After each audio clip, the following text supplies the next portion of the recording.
I've always felt a really strong conviction that protecting our natural resources and the biotic community that we exist in it's a priority. If we don't value nature and protect it beyond what we think we can control, we're running a risk with our own livelihoods as human beings and our own place in our ecosystem.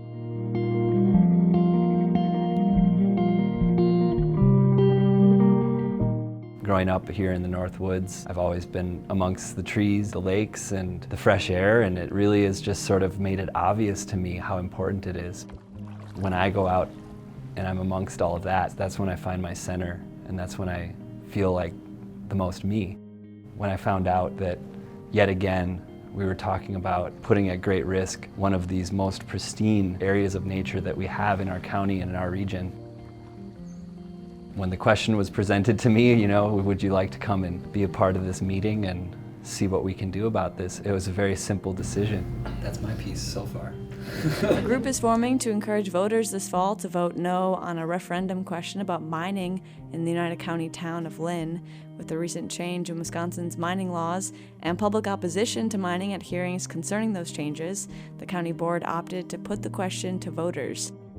Pete Zambon is part of a citizens group, Protect the Willow, recently formed to get voters to say no to mining here. We're a nonprofit group looking to ensure that the Lynn deposit, which is right near the Willow flowage, does not become open to mining.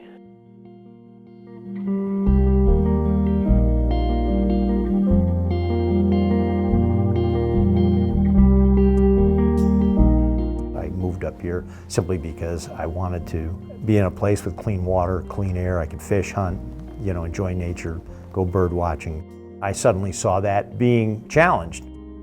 The idea that you would, in this day and age, put water at risk when there is 100 years of history and knowledge about the effects of acid mine drainage. You ask yourself, well, you know, have we learned nothing?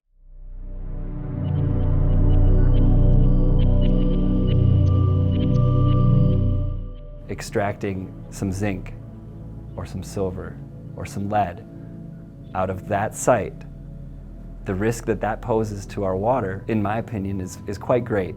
To place a sulfide mine in this particular site, which was really, really environmentally sensitive, was outrageous. And even more outrageous, it was being contemplated on public land. Cut down all the pine trees, take out all the metals and leave poison water. I mean, it upset me that it seemed like we hadn't learned anything. Those sorts of things propelled people into feeling uncomfortable. So then you end up at county board meetings and writing letters to the editor and talking to your neighbors. And the next thing you know, you're exchanging email addresses and phone numbers, and you see the same faces at all the meetings. The Protect the Willow group was put together with a bunch of people that I met attending various Oneida County board meetings where issues of mining in the town of Lynn were discussed. We got together and said we need to see what we're going to do next, especially when we knew the county was going to offer up a referendum. Like I say, it was a loose kind of coalition, finding the skill sets and strategy. We were still in our infancy as a group, so to speak. Really, it was more about brainstorming what types of actions we would take. For River Alliance of Wisconsin, our purpose is to empower people to protect and restore waters across the state. Often that means we're behind the scenes. That's how we operated here in Oneida County. When some of the members of Protect the Willow reached out to us, they were looking for some guidance. So they were very clear in their value from the beginning that they wanted their messages to bring people together. That was a moment when we decided that some of us would go to the wild training. Pete went through a community organizing training this summer. In our group of 3 people, we were able to talk about what it was Protect the Willow helped to accomplish. To be able to put it into one sentence makes it a lot easier to say, okay, this is what we're doing. That statement of purpose was kind of a starting point. It was one of the pieces that helped me see that being a leader is something that we all have inside of us. Sometimes we just need to get in a room and talk about ways to express it and ways to use those tools that we already have. We knocked on 1,194 doors, and that actually resulted in 253 conversations. The wild training, that was where we had a space to have that conversation about how we would actually do it.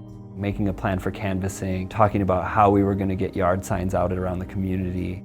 Whatever little challenges come up, it seemed like someone would always rise to the occasion. Some people were very good at writing letters, distribution of signs. Everybody did something. They found out in June that the county board decided to have a referendum in November and had to, in short order, figure out a strategy that would be effective in their community. It's David versus Goliath. The other folks are well-funded, well-organized, very savvy. So you're immediately at a disadvantage in that regard. The grassroots folks looked at what communication vehicles they knew their friends and neighbors used, and they went and used those tools as the way to reach voters on this issue. And to just see you all step up and take on your different pieces and see them through, it was a crazy timeline you all were given. This issue was not new to many of you and your friends and neighbors in this community. I'm a tribal council member, mother, grandmother. I work for our environmental protection program. It's just my responsibility to be a part of any effort to protect our future resources for our kids and future generations. Anytime I can be involved with any group, that's what I'll be doing. The tribe would come to all the Oneida County board meetings. We have the whole ceded territory. We need to make people aware of our treaty. That's to protect those resources for everyone when we step up to fight. Just to see how many people said, you know what, I want to see this. I want to go there and I want to know what's at stake. That was a moment where I really thought, this is the community I live in. This is the community that I know is here. Rather than to be too partisan or divide people or have anyone feel attacked, they were really strategic in taking that approach. Clearly, with the outcome of the referendum, that resonated.